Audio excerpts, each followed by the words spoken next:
बिहार का एक मंदिर ऐसा है जहां देवी मां की पूजा से पहले की जाती है उनके भक्त की पूजा।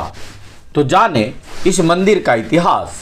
नमस्कार, आप देख रहे हैं वी न्यूज़ 24 का नया सीरीज सैर सपाटा।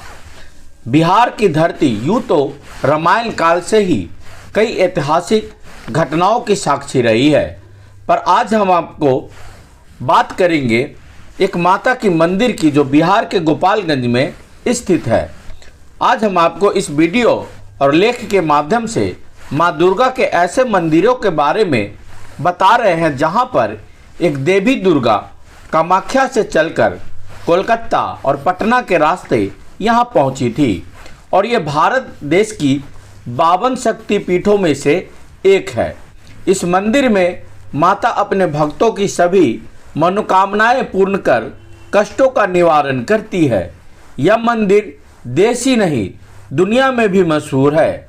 इस मंदिर के पीछे एक प्राचीन किंतु रोचक कहानी है। आइए जानते हैं माँ दुर्गा का यह चमत्कारिक मंदिर कहाँ है और क्या इस मंदिर की मान्यताएं और इतिहास है।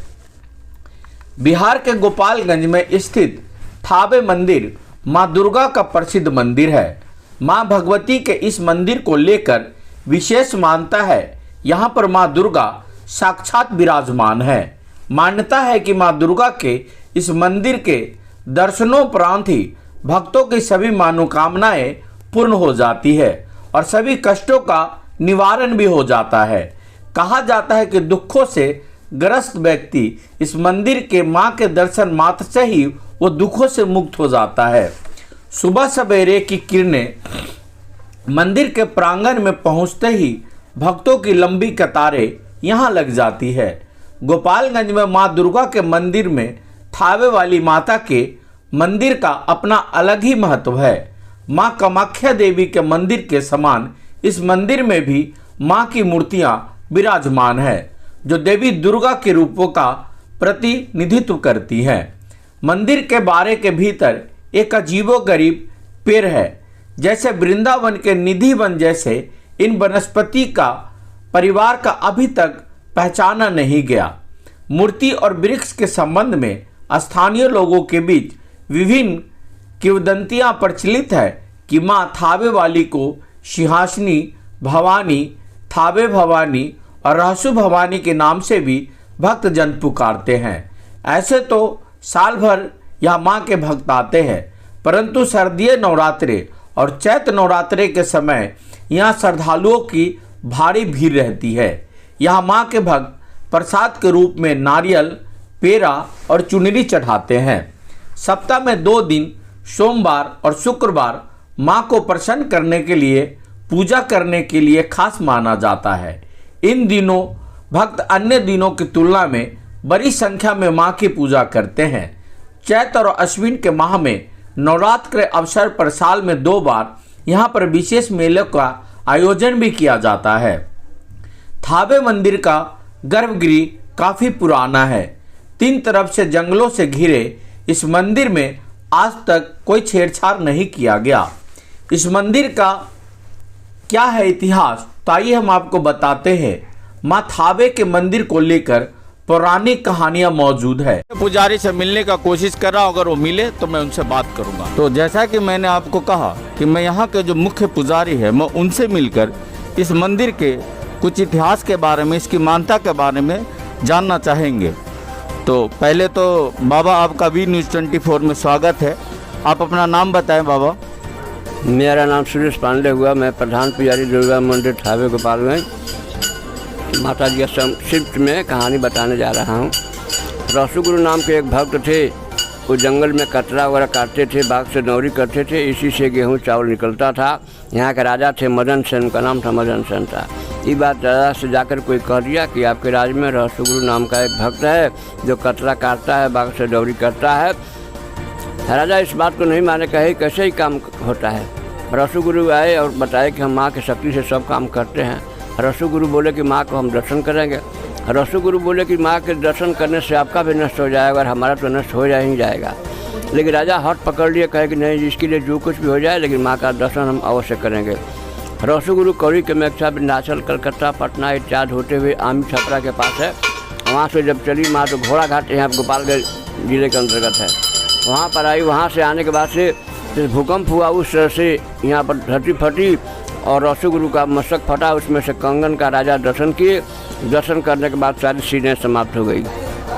यह स्वप्न जाकर के हथुआ का राजा ग्रह था। पहले भोरे प्रखंड में हुसेपुर नाम एक ग्राम है, वहाँ पर स्वप्न के चल करके जंगल में पड़ी हूँ, हमारा पूजा पाठ सब बंद है, चल करके पूजा पाठ करो। ये सुबह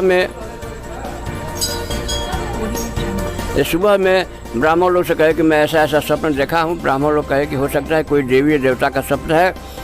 फिर दोबारा स्वप्न हुआ, क्यों नहीं चल करके हमारा पूजा पाठ कराते हो। फिर सब लोग से कहे और विधि विधान के साथ यहाँ पर पूजा पाठ हुआ। पूजा पाठ के बाद से हथुआ के राजा आज के डेट में भी पूजा पाठ का सब व्यवस्था कर रहे हैं। बाहर में एक न्यास समिति बनी हुई है जो बाहर काम देखती है। सबसे खुशी की बात यह है कि बहुत दूर के भक्त लोग यहाँ पर आते हैं और अपनी मनोकामना लेकर के आते हैं और सबकी मनोकामना पूर्ण होती है। यह बात जा कर के सब लोग अपने अपने यहाँ करते हैं कि हम थावे गए थे, हमारी मनोकामना पूर्ण हुई।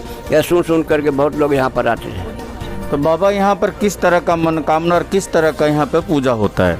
यहाँ पर मनोकामना जो भी अपनी इच्छा में रखिएगा सच्चे दिल से वह अवश्य पूरी हो जाएगी।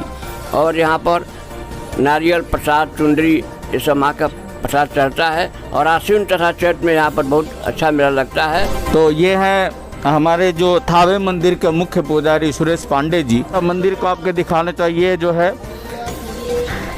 ये थावे का मंदिर है, आप लोग दर्शन करें।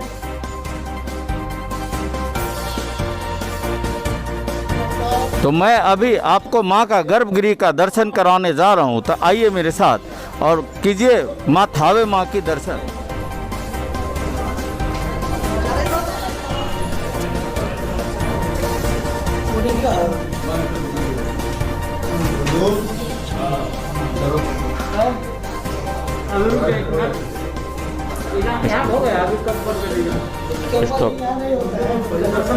जी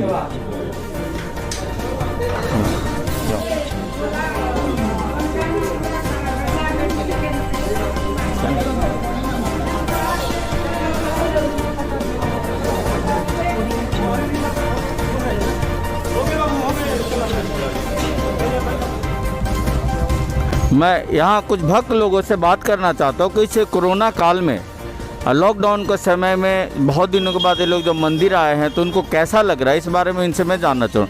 सर आपका नाम? भरत जी। कहाँ से आए सर आप? हैदराबाद से आए हैं।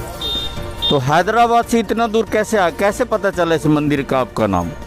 मेरे मम्मी जी यहीं हैं, बिहार के हैं। अच्छा। तो मैं शादी यहीं हुई थी बिहार में, तो मेरी बीवी और जो सासू माँ उन बताए थे तो आए, मन्नत थी तो अभी आए। आप प्रॉपर कहाँ के रहने वाले सर? हैदराबाद के रहने वाले। तो आप देख सकते हैं कि हैदराबाद बहुत ही दूर है और इस मंदिर की इतनी विख्यात जो है प्रसिद्ध है, जो प्रसिद्धि है उसके कारण जो भक्त लोग बहुत दूर दूर से देशों से विदेशों से यहाँ पर आते हैं। तो सर यहाँ आकर कैसा लगा आपको? अच्छा लगा, आपसे बात करके भी बहुत अच्छा लगा। तो मैडम आपका नाम मैडम? वर्षा।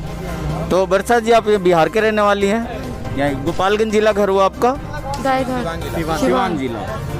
तो क्या कितनों दिनों के बाद आप इस मंदिर में आई हैं? 5 साल बाद। 5 साल के बाद आई है। कोई मन्नत था क्या? अच्छा, मम्मी का मन्नत था। ठीक है, मैं इनके मम्मी से जानना चाहूँगा। तो माता जी बताएं आपका नाम? अमलावती। तो कैसा मन्नत था आपका? इनके लिए था। अच्छा। तो क्या अच्छा नौकरी के लिए मन्नत था, जो पूरा हुआ उसके बाद आए माता का मन्नत पूरा। तो आप देख सकते हैं कि यहाँ पर लोगों का अनेकों मन्नत जो मानता है कि जैसे कहा जाता है कि आपके मन में जो भी श्रद्धा है, जो भी आस्था है उसको लेकर आएंगे, माँ उस मनोकामना को पूरा करती हैं।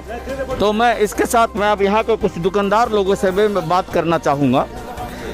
ये कुछ यहाँ जो फोटोग्राफर भाई, मैं उनसे कुछ बात करता हूँ। फोटोग्राफर। तो आपका नाम? प्रिंस कुमार ठाकुर। प्रिंस जी आप ये बताएं, थोड़ा इधर आ जाए, रास्ता छोड़ दीजिए। तो प्रिंस जी ये बताएं कि ये लॉकडाउन में आप लोगों का कैसे काम चल रहा था? बहुत बेकार चल रहा है। तो कैसे आपका गुजर बसर हो रहा था? ऐसे ही काम वैसे कर उधर उधर से खाना पीना चल रहा था। तो अभी फिर कितने दिनों के बाद आप लोगों की काम शुरू हुआ? 7 तारीख से खुला मंदिर, तो उस दिन से काम हाँ, पहले जैसा काम है या कि कामों में कुछ कमी आई है या इनकम में कुछ कमी आया है? बहुत कमी है काम में अभी। बहुत कमी आई है। अभी उतने भक्त नहीं आ रहे जितने पहले आते थे? उतना नहीं है। उतना नहीं आ रहे। और यहाँ पर कुछ नियम उयम भी बदला है क्या? नियम बदला हुआ। क्या बदला है? मास्क पहन कर अंदर जाना है, मास्क बिना अंदर अलाउ नहीं है इस मंदिर में। लेकिन बाहर में तो लोग मास्क नहीं लगा के रखे, तो क्या मंदिर के अंदर कोरोना नहीं पकड़ेगा और मंदिर के बाहर में कोरोना नहीं है? कोरोना तो सब जगह है। मास्क लगा कर जाइए, अपने से सुरक्षा करना चाहिए। तो लोग, आपको लगता है कि लोग अभी कोरोना काल में इस तरह का सुरक्षा वाली बातें करते, लोग मास्क लगा रहे या सावधानी बरत रहे हैं? हाँ, लगता है ऐसे ही लोग आते हैं, मास्क वाले सब मास्क बेच रहे हैं। उसके बाद फिर जाने के बाद मास्क निकाल दे रहे हैं बाहर। धन्यवाद आपका।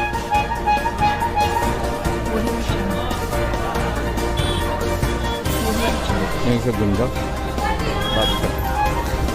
मैं यहाँ का कुछ लोकल जो दुकानदार है मैं उनसे बात करता हूँ कि लॉकडाउन में क्या प्रभाव पड़ा, कैसे उनका बिजनेस में कैसे उनका गुजर बसर हो रहा है। तो हाँ, आपका नाम? पप्पू कुमार यादव। तो पप्पू जी ये बताएं कि जो इस कोरोना काल में, वैसे तो हम लोग आते थे तो हमेशा पहले भी आ चुके तो देखे कि काफ़ी भक्तों का भीड़ रहता था, लेकिन अभी जिस तरह का जो भीड़ होना चाहिए उस तरह का भीड़ नहीं है, ऐसा क्यों?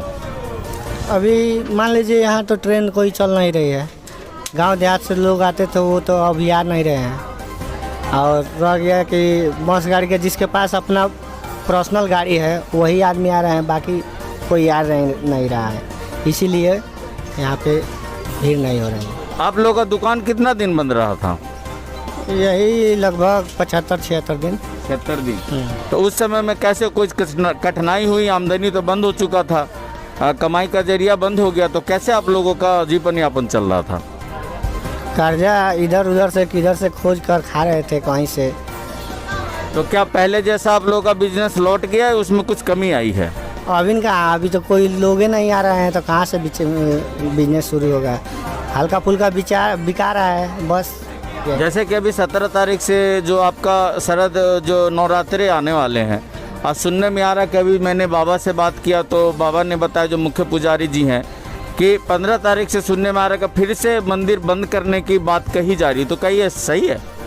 हम भी तो यही सुन रहे हैं, लेकिन मान लीजिए कि अब फिर नवरात्र में बंद हो जाएगा तो हम लोग फिर खाएंगे कहाँ से? लेकिन अभी तो विधानसभा चुनाव तो हो रहा है, उसके लिए तो कोई दिक्कत नहीं है, कोई लॉकडाउन नहीं है, कोई कोरोना नहीं है, तो ये मंदिर के लिए क्यों? मंदिर मान लीजिए कि इलेक्शन करा रहे हैं, सरकार इलेक्शन करा रही है, ऐसे रैलियाँ निकल रही है, उसके लिए तो कोई कोरोना नहीं है। और रह गया कि हम लोग मंदिरे से खा रहे हैं, जी रहे हैं, कुछ कमा रहे हैं, अब मंदिरे बंद हो जाएगा तो फिर हम लोग खाएंगे कहाँ से? और पूजा पाठ में कहाँ से कोरोना? इतनी बड़ी रैलियाँ निकल रही है तो उसमें कोरोना काल में कोई दिक्कत नहीं हो रहा है, मंदिर में पूजा पाठ करने में क्या दिक्कत है? जी, तो जैसा कि आपने सुना कि इस नवरात्रे के समय में ऐसा कयास लगाया जा रहा है कि 15 तारीख से मंदिर को फिर से बंद कर दिया जाएगा। जैसा आप देख रहे हैं कि यहाँ पर हजारों लोगों की घरों का चूल्हा इस मंदिर के वजह से चलता है, भक्तों के वजह से चलता है। और जैसे आपने अभी एक दुकानदार से सुना कि उन्होंने उस समय में कर्ज वर्ज लेकर के वो अपना गुजारा किया था, तो आइए मैं चलकर मैं फिर किसी और भी दुकानदार से मैं बात करता हूँ। आप अपना नाम बताइएगा। जी, मेरा नाम नीरज यादव होगा। हाँ नीरज जी, हाँ, क्या अभी लॉकडाउन से पहले और लॉकडाउन के बाद में क्या बिजनेस व्यवसायी का कुछ प्रभाव पड़ा है? बहुत प्रभाव पड़ा हुआ है पहले से अपेक्षा। क्या प्रभाव पड़ा है? अभी जैसे पहले का अपेक्षा, जैसे शुक्रवार सोमवार को यहाँ भीड़ होती थी, उस समय का अपेक्षा अभी उतना नहीं हो रही है, इसलिए पूरे दुकानदार लोगों को प्रॉब्लम हो चुकी है पहले की अपेक्षा से अभी तक। तो किस तरह से आप लोगों का अपना जो चल रहा है, जैसे कि इससे आपका जो घर का परिवार चलता था या जो आप लोगों का घर का चूल्हा जलता था, तो अभी किस तरीके से परेशानी? क्योंकि पहले जैसे आपके अनुसार पहले जैसे आमदनी नहीं है, तो क्या कोई कठिनाई हो रही है? जी बिल्कुल हो रही है। यहाँ के जितने भी दुकानदार बंधु भाई बहन सब कोई है वो आधारित यहाँ पे दुर्गा मंदिर का स्थायी पे है, क्योंकि यहाँ पे अगर दुकान बंद रहती है तो उन लोगों का घर का चूल्हा खाना मिलना मुश्किल हो जाता है। इसीलिए लॉकडाउन की वजह से यहाँ पे बहुत परेशानियाँ झेलनी पड़ी थी दुकानदार बंधु को। यही मैं कहना चाहूँगा आपसे। अभी विधानसभा चुनाव भी आने वाला है और सुन रहा हूँ कि जो मुख्य पुजारी जी उन्होंने बोला 15 तारीख से फिर से मंदिर बंद होने जा रहा है। अब इसके लिए तो आदेश अभी तक नहीं आया है, लेकिन हो सकता है कि अगले आदेश तक जारी करना पड़ेगा कि मंदिर बंद होगा कि नहीं होगा। अब वो जिला प्रशासन बताया, अपने डीएम साहब बताएंगे। लेकिन 17 तारीख से तो नवरात्रि शुरू है, बंद हो जाएगा तो फिर प्रॉब्लम बढ़ेगी दुकानदार बंधु को, और क्या होगा। इसमें प्रशासन तो कुछ बोलेगा नहीं, सरकार तो कुछ देखने आएगी नहीं। जो करना होगा सब हम लोग को करना पड़ेगा अब। लेकिन चुनाव तो हो रही है ना सर, चुनाव में तो किसी तरह का कोई प्रतिबंधित नहीं है। वहाँ पर सोशल डिस्टेंस का हम देख रहे हैं, कोई भी रैली वैली में लोग पालन नहीं करते हैं। हाँ, बाहर में देख रहा हूँ कि कोई यहाँ तो चलो मंदिर में गया तो लोगों के चेहरे पे मास्क दिख रहा है, लोग मास्क भी नहीं लगा रहे हैं, सोशल डिस्टेंस का पालन भी नहीं कर रहे हैं। तो चुनाव हो रहा है तो फिर मंदिर बंद क्यों? चुनाव हो रहा है तो मंदिर बंद, सर वो तो सब सरकार के प्रॉब्लम है। सरकार अपना चाहती है अपना कुर्सी बचाए रखने के लिए, और गवर्नमेंट बोल रही है जनता को, तो जनता अपना तो काम करेगी, जनता वोट देने जाएगी। लेकिन सरकार को समझना चाहिए कि हाँ मंदिर बंद हुआ तो अदर बंधु को किस लॉकडाउन का काम चलेगा। यही सब सरकार का प्रॉब्लम है। आप वोट देने जाएंगे? नहीं, मैं बिल्कुल वोट नहीं देने जाऊँगा। क्यों? ऐसे मैं वोट नहीं दूँगा, किसी को भी नहीं दूँगा। नहीं देंगे? क्या कारण है? कारण छोड़िए, अब कारण नहीं बताऊँगा मैं, लेकिन मैं वोट देने नहीं जाऊँगा। तो लेकिन किसको आप चाह रहे हैं? जब भी जो 15 साल से हमारे नीतीश जी हैं गद्दी पे, इस बार क्या आप लोग उनको देखना चाह रहे हैं, किसी और को देखना चाह रहे हैं? देखिए, जो कुछ भी हो युवा नेता होना चाहिए बस। युवा समाज सही बढ़ेगा तो युवा में सब कुछ देश प्रॉब्लम आगे बढ़ेगी। देश को क्षति करने के लिए अभी जितने भी बुजुर्ग नेता लोग हैं वो तो कुछ चाहेंगे अपना कुर्सी बचाए रखने के लिए। इसलिए इस समय के डेट में युवा को मुख्यमंत्री बनाया जाए बस। तो युवा में किसको देखना चाहते हैं, तेजस्वी को या चिराग को? अभी तो तेजस्वी प्रसाद यादव हैं। चिराग उसी के साथ में गठबंधन में जुड़े हुए हैं, तो वो भी साथ में आ जाएंगे बाद में, हो सकता तो जैसे आपने सुना कि एक युवा दुकानदार है और वो लोग भी चाहते हैं कि बिहार की गद्दी पे युवा नेता बैठे और जो बुजुर्ग लोगों अपना रिटायरमेंट कर दे। जैसे कि आप लोग जानते हैं कि 60 साल का उम्र में आप लोग को नौकरी से रिटायर कर दिया जाता है, पर राजनीतिक में कोई रिटायरमेंट नहीं है। जब तक आप जीवित है तब तक आप गद्दी पे बैठते हैं। तो मैं इसी के साथ मैं जो माँ थावे जो मंदिर का जो आज मैं कवरेज करना, मैं इस बात को मैं यहीं समाप्त करता हूँ। नमस्कार, धन्यवाद। कैमरामैन संजू के साथ दीपक कुमार, थावे, गोपालगंज, बिहार। अगर आप ये वीडियो YouTube पर देख रहे हैं तो हमारे चैनल को सब्सक्राइब करें और बेल आइकन को दबाना ना भूलें। अगर आप Facebook पर ये वीडियो देख रहे हैं तो हमारे पेज को लाइक करें।